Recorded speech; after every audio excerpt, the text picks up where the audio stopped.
China is expanding its EV influence. I don't know if you have noticed this. They're sending 2,000 workers to Spain on little wooden boats with lots of little... No, I'm just kidding.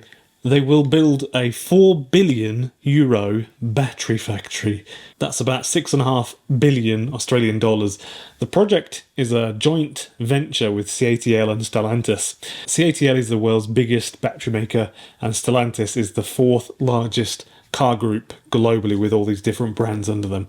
So production at this Spanish plant will start in 2026, and once it's complete, it will supply hundreds of thousands of EVs yearly, about 600,000. Hello folks, my name is Ben Alexander. Sorry, still have a sore chest. I seem to mention it a bit, but it's still sort of dictating my life at the minute, really. I really appreciate your time. Thank you for all of the nice comments, and thank you to the lovely chap who I presume is Italian, who I think you gave €10 on a video the other day, yesterday. That was very lovely. Thank you very much. And all of these people on screen now who are the channel members who give a couple of dollars a month and are joined on Patreon as well. So today we're looking at China's latest battery move in Europe. There's a lot going on. Obviously, we can mention BYD with the plant in Turkey and in Hungary, for example, and they've purchased a big plot of land in the middle of Germany, just down the road from Volkswagen, literally.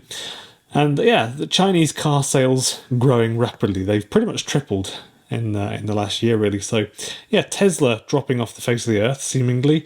The feeling that I get is that the world seems to be exhausted of Tesla and Elon. Not necessarily everybody, but a lot of people just seem really through with it, and they're really tired of talking about it, even though they actually make really great cars. And I think if you take the politics and the Musk thing out of it, they're just, they're nice to drive cars, brilliant ergonomics, they handle really, really well. So what are your thoughts on this as an interesting topic? Because I did a poll the other week, about a week ago, and I think 82 or 85% of you simply said, out of the poll, do you think Elon Musk has damaged the reputation of Tesla? And basically everyone just says yes. So it's a pretty interesting poll. I like to do these little polls every now and then. But yeah, it's obviously not very good. I won't go into details now about that sort of stuff because I don't want the comments to be flooding with Tesla or Elon comments. But yeah, why does it matter, and how does it connect to Australia with regards to this battery plant in Europe? So this factory will be big, really, really big. Expected annual output is about 40 gigawatt hours of battery cells. So that is enough for around 600,000 EVs per year. Spain is obviously one of the largest car producers in Europe, so this plant really strengthens the local supply for electric vehicles in the next 5 or 10 years. So it is also cutting transport costs as well, because it's going to be producing them locally and secures supply for European-made EVs. CATL already runs plants in China and Germany. Now they're expanding further west. So this shows China's global ambition in batteries. They obviously want to be in Europe, like really in the thick of Europe, and they want to hit 100% EV sales in Europe by 2035, and they want 50% by 2030. So the EU is pretty aggressive, typically, if we're honest. So we may see them block ICE sales after 2035, maybe, and they might actually restrict.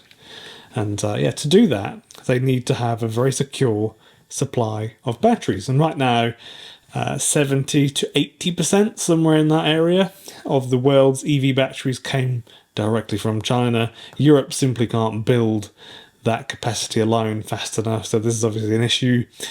So partnerships are obviously the best option, really, or just don't push everybody to electric vehicles. One good thing is the sunny climate in Spain. It's obviously very good for almost infinite irradiant energy, solar energy, and it's a great location to drive the batteries wherever they need to go without having to fly or ship them anywhere, really. So yeah, they can just drive them up and down around into the continent. So I've been to Spain a million times, and it always seems fairly clement. It seems a steady climate, really. Every now and then it rains a little bit, but yeah, it's not super hot like Greece, where it would negatively impact the efficiency of the panels or anything. And it just seems a pretty nice climate. It's not always, it doesn't really get too wintry or anything in winter. Stellantis obviously will benefit directly from this partnership. So they own Peugeot, or Peugeot, if you want to say it wrong, like an American, Fiat, Citroen, Opel, Jeep, and they've got a whole list of companies, honestly, that they own. They sell 6 million vehicles annually, and by 2030, half will be electric, which is a really interesting statistic. So they've got to push quite hard, really. So that's the nature of this deal. That means millions of batteries every single year will be going to Stalantis, and this Spanish plant will help them scale. It also means that jobs will be made in Europe, which is common rhetoric, so you have to kind of try and see through that rhetoric sometimes. Apparently we need to not think about where the profits go, but I'm sure a lot of jobs will be made. And initially, to get the factory underway, China is sending 2,000 workers to get the factory built and started and designed, and all the little... You have a lot of stuff to do to build a factory. Clearly, I'm not an expert. But long-term projections are that locals will run most of the operations. Only about 5% or so will be the people that are coming from China. They will stay. So they estimate 3,000 Spanish jobs by 2027. It also is a positive thing for the EV industry, broadly speaking, in Europe, and probably a net gain for Europe, even though a lot of the profits will just go in strange places on yacht purchases on the coast of Monaco. Although I do wonder why we can't do this in Europe without help from people, anyone, doesn't matter who they are, but just people so far away at the other side of the world. Why can't we do this in Europe? We've got 730 or 50 million people. So because we're building the factory in Europe, there'll be lower costs, faster production, more affordable cars for buyers. Obviously, it should avoid all of the tariffs. And I genuinely think European cars are too expensive, and part of the reason is it's in the UK, for example, I can say that the UK you pay 75 to 100% more for any of the BYD cars than an Australian person would.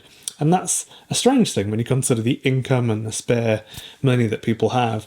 Why do British people pay twice as much? So, yeah, it does. And Europeans, obviously, as well. Cars are, petrol and diesel and electricity and all of the things to do with cars, basically, is more expensive than Australia, which is an interesting thing, isn't it? So let's think about this in a sort of more, we'll stand back and look at it from a more global sense. China isn't just exporting the cars at this point. They're obviously exporting batteries, exporting cars. For example, they're shipping the parts for cars to Poland and then building the car in Poland sometimes as well, with regards to Leap motors, and so they can kind of call it a European car. All sorts of things to basically just try to get a foot into the European market. And now they're exporting their knowledge, which is obviously a good thing to do because they're quite a bit ahead in regards to batteries and electric cars and tech in that sort of sense. Like I've said before, CATL, the world's largest battery manufacturer, in one of their teams for research and development, they've got 200 people with a doctorate in that team. So immense amount of knowledge in that one company in China. So CATL's tech is just cutting edge. You couldn't really get any better than that, I don't think. They lead in lithium iron phosphate batteries, and they lead in sodium ion cells. They lead in fast charging chemistries, and also the technology surrounding that. They are basically at least 5 years ahead of Europe. That's the common way to explain how far ahead China is in that way. In Europe, we've been so privileged in the world, and I think we've still managed to muck it up basically and be so late to the party, and we can't produce our own batteries, and we can't basically build a factory to produce batteries and we don't really know what we're doing, I suppose, in this sense. Northvolt, which was one of the people that came from, he was a Swedish chap, and he worked with Elon for a while in Tesla in America, and then went back to Europe. Lots of investment, big contracts by companies like Volkswagen, set up Northvolt, but still was literally purchasing and using machinery from China, and then that business obviously folded, and he's currently in administration now. So, I don't know what it is. Obviously, I think in Europe, probably it's all the sangria and the ouzo and siestas. I think life is a bit slower typically in Europe than it is in China. I can tell you that for free. I've seen it. So by building in Spain, they are locking in a little bit of dominance, I think. They're on that path, really. And Europe benefits. We get cheaper cars, cheaper batteries. We get to avoid tariffs. Hopefully the cars do genuinely become cheaper and people's pockets don't become more full instead.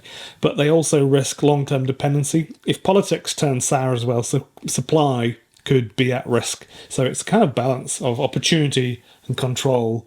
And it's a really interesting thing. I read about this stuff all the time. Lots of people saying really interesting things in the comments. For Australia, this matters too.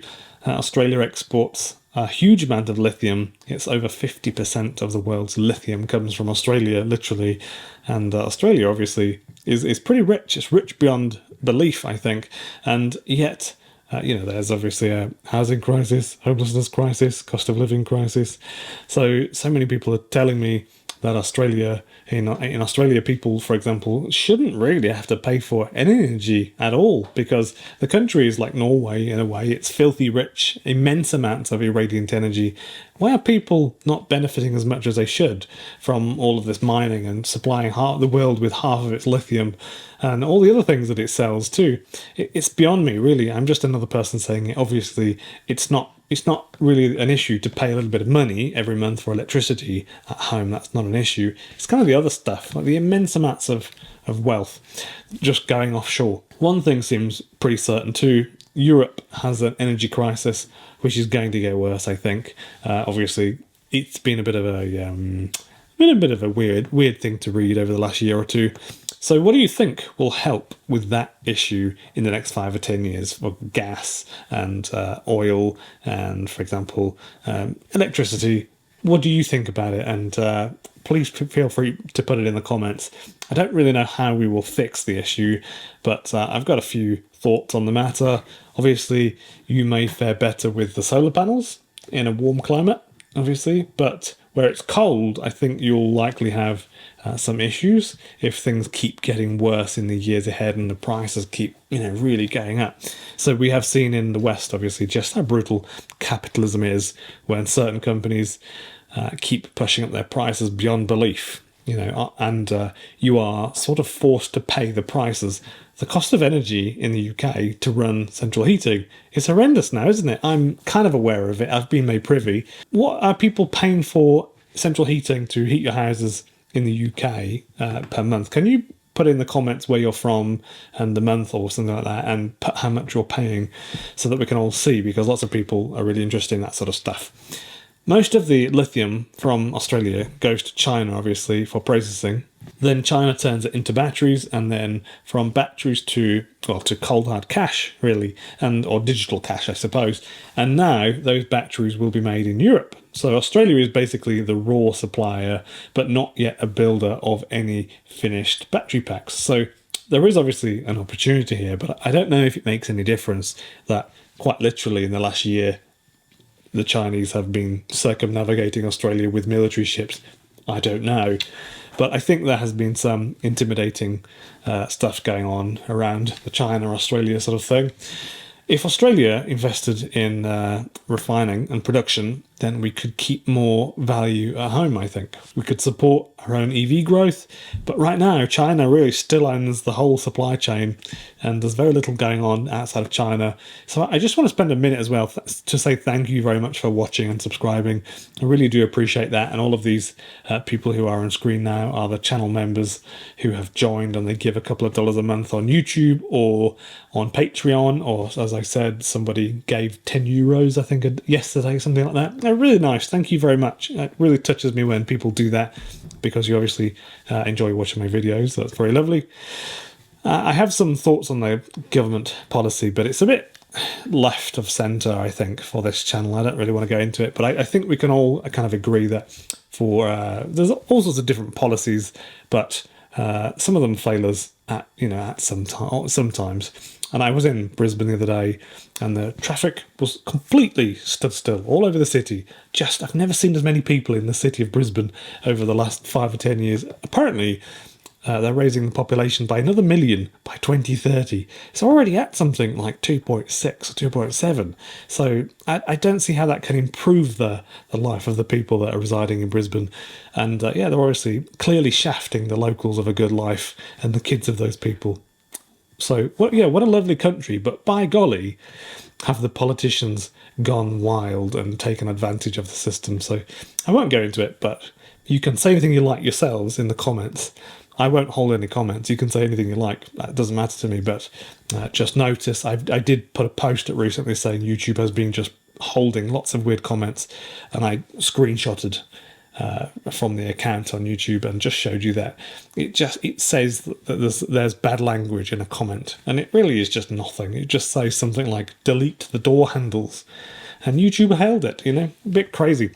So back to Spain. This €4 billion investment is one of the largest in Europe. Obviously, it's funded partly by private money, not mine, partly by government incentives as well. Spain is also very keen to keep the auto industry alive in Spain. Obviously, it's one of their big contributors to the European economic area. It also makes over 2 million cars per year, and mostly combustion engines, it should be said. But they've got a transition to, by 2030, for example, they want to have in Europe 30 million EVs on the road by 2030. So, Spain obviously want to sell a million or two cars by then. So that's triple today's number, basically. Battery demand will explode in the next 5 years. Plants like this are essential, so we really need to do anything we can to get them going. Each gigafactory adds scale and brings EV costs down, but there will still be a bloke basically somewhere on the French Riviera wanting to buy a yacht, I think. So I wouldn't get too excited. I don't think we'll see electric cars for €8,000 in 5 years' time. So the big picture, China is definitely moving into Europe, and they've signed a lease agreement, so to speak. And that we should get better supply chain, and we should get cheaper EVs in theory. I just really hope that it actually comes to fruition. I hope things get cheaper, because when you look at a modern day Volkswagen, they're really, really expensive, aren't they? And I wouldn't say you should be paying that sort of money for pretty much most cars. I just don't think you should be, but they're very expensive, and that's just they're very good cars. I do like them. That's not the issue. Australia remains a mineral supply for now. This project shows just how global the EV world is now. It's so far from what it used to be in, say, the 70s or 80s. Ford in America or something like that would be making a car, and they'd have Barry down the road doing the bonnet and somebody else fitting the doors. It's just a team of people putting it together. Now it's like a big global effort to produce these quite complex cars, and the batteries and the chemistry and that sort of stuff. And some of the biggest manufacturers and companies in the industry, like Stalantis, are putting their money together to make it happen. And every move shapes the market. So what do you think? All the things I've talked about, there's a couple of interesting things I think in there. Should Europe invest more in its own local tech? I really passionately believe they should. And, or is partnership the best thing to do? Is it the quickest way to get to a successful outcome? Please do consider putting your thoughts below, and I'll be reading all the comments. I literally always read them, if not every morning, every night, I think. So occasionally I miss a night. But thank you for watching, and thank you to these people on screen and the patrons who keep the channel going. I really appreciate that. You can obviously tell my throat is sore from too much talking, and my chest is sore, kind of going through the wars at the minute. So that's why there's sort of slow uploads in the videos. But I read a lot every single day. I'm writing and reading and researching and that sort of stuff. So like I said, I'm not a content farm. I do it all myself. So it takes a lot of energy and time to do these videos. So thank you very much. And all the little contributions and all the little memberships and that sort of stuff, it really does add up, and it really just helps me do these videos. So thank you very much. Just before I go, I just had one of those moments where I just when I was finishing filming, and I thought, I did turn on the microphone, didn't I?